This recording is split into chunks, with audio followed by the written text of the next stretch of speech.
Kitchen ஸ்லாபுக்கு கீழே போட்ட PVC cupboards பூரா போயிருச்சு. எனக்கு அதை மாற்றி யூபிவிசி கபோர்ட்ஸ் போட்டு கொடுங்க தம்பின்னு ஒரு அக்கா கேட்டாங்க. பழைய ஸ்டைல் இல்லாமல் புது ஸ்டைலே போடுங்க தம்பின்னு சொல்லிட்டாங்க. இந்த டோரை கழட்டுறதுக்கு ஸ்க்ரூ மிஷின் தாங்க யூஸ் பண்ணணும். ஆனால் சரியாக செய்யாத காரணத்தினால பாருங்கள் இழுத்தாலே வந்துடுது. 2 கலரில் தாங்க கபோர்டு பண்ண போகிறோம். ஒன்று டெக்ஸ்சர் கிரே ஃபினிஷு, இன்னொன்று மேட் ஃபினிஷிங் வுட்டு. இந்த காம்பினேஷனில் கபோர்ட்ஸ் பாருங்கள் எவ்வளோ சூப்பராக வந்திருக்குன்னு.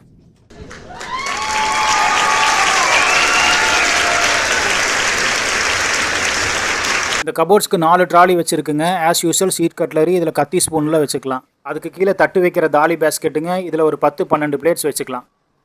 பக்கத்தில் இருக்க 2மே 8 இன்ச் பிளெயின் பேஸ்கெட்டுங்க, ஸ்டோரேஜ் பர்பஸ்க்காக.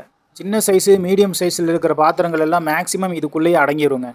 இந்த கபோர்டோட மொத்த ஏரியா வெறும் 56 ஸ்கொயர் ஃபீட் தாங்க. ஒரு ஸ்கொயர் ஃபீட்டு 325 ரூபாய்ங்க. அப்போ 18,000 ரூபா வருங்க. 4 ட்ராலி 10,000 ரூபாய்ங்க. அப்போ மொத்தமாக சேர்த்து ட்ராலியோட 28,000 ரூபா தாங்க வருது.